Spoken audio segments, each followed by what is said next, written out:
Welcome to the Carriker Chronicles, the People's Show. Check the post for Husker Nation. Brought to you by Nebraska Spine Hospital. I got an echo in here. All right. So today I'm joined by a former Husker punter. He was drafted in 2006 in the 6th round by the Baltimore Ravens. He is in his 15th NFL season, all with the said Baltimore Ravens. Now, he originally walked on at the University of Nebraska. He earned a scholarship before the start of the 2004 season. He is a graduate of Seward High School there in the great Cornhusker State. He owns, if you don't know this already, the single season punting average mark with 46.5 yards per kick in 2005, and he was a Ray Guy Award semifinalist, on top of which a Pro Bowler and Super Bowl champion. How you doing today, Sam Koch? Doing good. All right, so I wanted to start right off the top because I went to your Wikipedia page, all right, and it said on there, known for developing many punting variations, revolutionizing his position in the process. So, can you explain to me what exactly that means? Because I thought that was kind of interesting. Yeah, well, we had some pretty dynamic returners here in the AFC North. One being Antonio Brown and with Josh Cribbs and stuff like that. So one day during practice, we had an idea. Well, rather than doing the typical everybody punt to these dynamic returners and let them sit underneath it and, you just hope the rest of the 10 guys make the tackle. Yeah.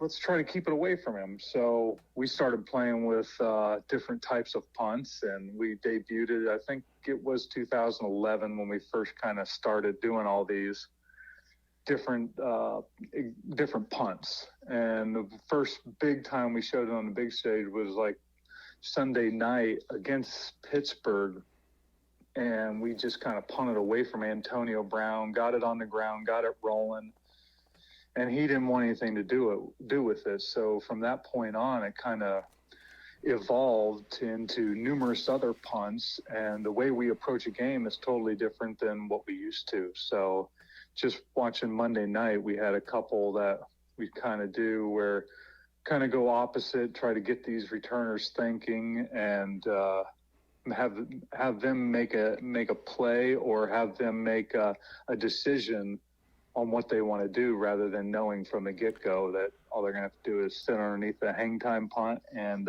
then decide whether or not to return it. Now, a lot of folks know that I coach my son's football team, and it's highly skilled, highly, schematically sound at 11 years old. But it's funny because I tell my kickers on kickoff and on punt, I say, don't boom it as far as you can. Find a hole and line drive it as hard as you can into that hole about 20 yards downfield, because kids can only kick about 25, 30 yards, and let that thing bounce all over the place. And man, I feel like a special teams genius. Now I just find out I'm copying you, huh? Hey, it's funny, but you try to keep it simple. And, especially in high school, and I watch high school football games around here, and they try to punt it right down the field, right to where the returner is, right? Yeah. Where I try to teach my son exactly what you were saying is, and that is to, why not punt it away? If it goes super far, it does. But if you get it on the ground, there's a chance he's not even going to pick it up. So you made the game really simple. There you go. All right, so 15 years strong in the NFL. All right, how are you feeling? Do you have a goal as to how long you might place? The goal for your length of your career potentially? As far as the goal, I just try to take it one punt at a time, 1 year at a time. Just signed a 2-year extension this year to be with the Ravens. So just hoping to fulfill that, and then we'll see what comes our way. But as far as the length and the time, just trying to follow in Alex Gordon's footsteps of staying with one organization for the entire career.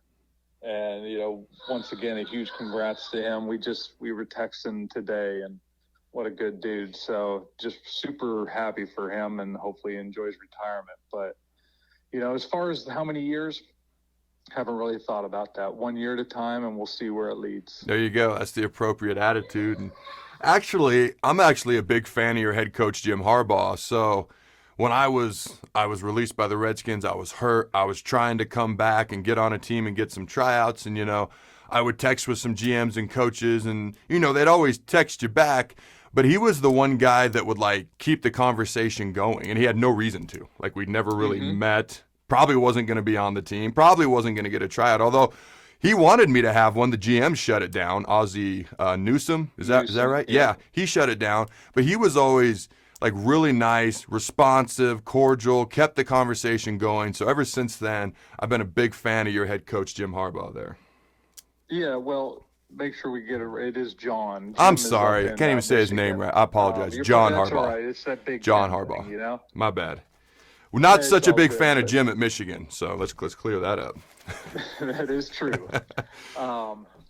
But yeah, no, I can't say enough about John. He came into the Ravens with the right attitude, and now we're just trying to continue to grow as a team and as a leader like John is. He's such a great leader for our team and our players to keep us all on the same page, make sure we don't get complacent. One thing's for sure, he always enjoys talking, and he's very, very humble and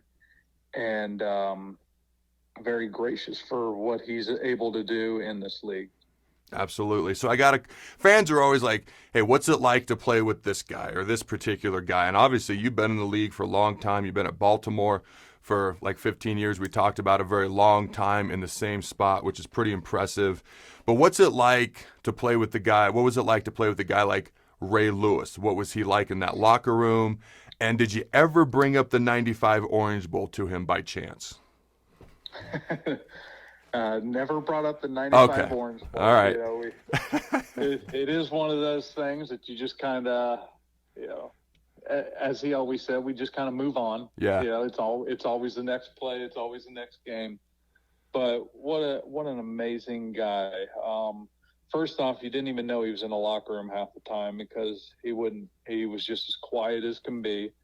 He was always in his locker. He was always on time, a great leader, a great mentor, and everything you could think about an athlete and a player, you would hopefully idolize behind him because of the way he was as a teammate. And on the field, he's a whole new story. He gets that intensity going, and that's what everybody knows him as. But deep down, great guy. You can text him at any time, and he will respond and help you out in any way. What about a guy a little bit more modern day? What about a guy like Lamar Jackson, the reigning NFL MVP? You guys just played on Monday Night Football. You guys are building a little bit of rivalry there with the Chiefs and Patrick Mahomes. Mm-hmm. So what's it like playing against a guy like Patrick Mahomes, but even more so with a guy like Lamar Jackson? It's so weird because, now this is his third year. All I've been used to is basically Joe Flacco and the way, we created a friendship. But Lamar brings a new attitude towards the game that, he makes it fun. He makes it that backyard football. He has good time, whether he's in the locker room, out on the field, and makes the most of it. And not only that, his humbleness towards the game and towards his job shows in everything that he does. With that, he's got the work ethic in practice that shows during the game days. And can't say enough about the guy and the way he's handled this and handled everything that's come his way. Let's talk a little bit about your time at Nebraska, all right? If you look back over your time, you go from walking on to earning a scholarship to setting the record there. During that course and during that time, and obviously you went to Seward High School as well, but what is your favorite memory from your time at Nebraska? Favorite memory? Every time I think about coming out of the tunnel with the song, it's just one of those things that you always remember, touching the horseshoe, coming out with your teammates, spending time. It's just like what people say when they finish the game. The one thing they miss the most is the locker room and the guys, and just remembering that, how good of a group that we had with you and all the other guys that we had there. It was just so much fun to be around, and everybody had the same goal in mind. And we had a few rough years, but we did some good things there. I missed that whole Husker atmosphere and being around. So I'm sure you watch Nebraska football as much as you're able to, and special teams, in recent years hasn't been quite what we would like it to be. And being a special teams guy, what are some things that you think could help Nebraska improve in the special teams area? We've always had the good kicking, the good kicking group, good kicking, punting, and that has helped Nebraska greatly. After Sam Foltz left, or the great Sam Foltz passed away, we've had a rough time with all the punting and kicking, and I think it's just getting back to finding that guy, that good old Husker kid that just was out there in the field, just punting and kicking, and finding ways to make these guys just better. There's so many things that we could do on special teams to help out. In order to find one particular thing is hopefully to get somebody that has some more consistency in the punting and kicking game. Yeah, they got hopefully there's some guys, I think there's some improving guys, that they have on the roster this year. Yep. So it'll be interesting to see how they do. And I wish them well. Yeah, they got a lot of new faces back there, a lot of potential for sure. So hopefully they can find someone, like you say, that can be a little bit more consistent. Last two questions for you. They're going to be completely different, but I'll throw them out at the same time. What's it like to be a world champion? Okay, pretty cool thing, pretty rare, pretty special. And then, all right, I said they weren't going to really go together, but I'm going to throw them out there together. Do you have a prediction for the Huskers' record, given this 8-game schedule, with the 9th game being a crossover game that we don't know who they're going to play, and the schedule being pretty brutal? Yeah, so first off, being a world champion, it's one of those things you always grow up and you're like, man, I always picture myself, it was me and my neighbor. I'm Joe Montana at the time. He was Jerry Rice, and just thinking about throwing that winning touchdown in the Super Bowl. Yep. And so then being able to actually be in the Super Bowl and have those last two plays basically have the ball in my hand was pretty crazy to think about. And it's one of those things that I'll never forget. It's one of those things I'll cherish. And, I always look back, and as far as the most pressured situation I'd ever been in was obviously the punt after safety. Yep. After we had taken the safety, most people might not, but it's one of those things. If you don't hit that ball well, that'll give them, that would have gave the 49ers an opportunity to fair catch free kick for a field goal. Yep. And which in the 3 points, that game would have been totally different. But it's one of those things that you got to put it down there and hopefully run out that time and make the most of the situation. And that's one thing I'll always cherish. But it's a very cool feeling to have that Super Bowl ring and to say you're a world champion. Very cool. Very cool.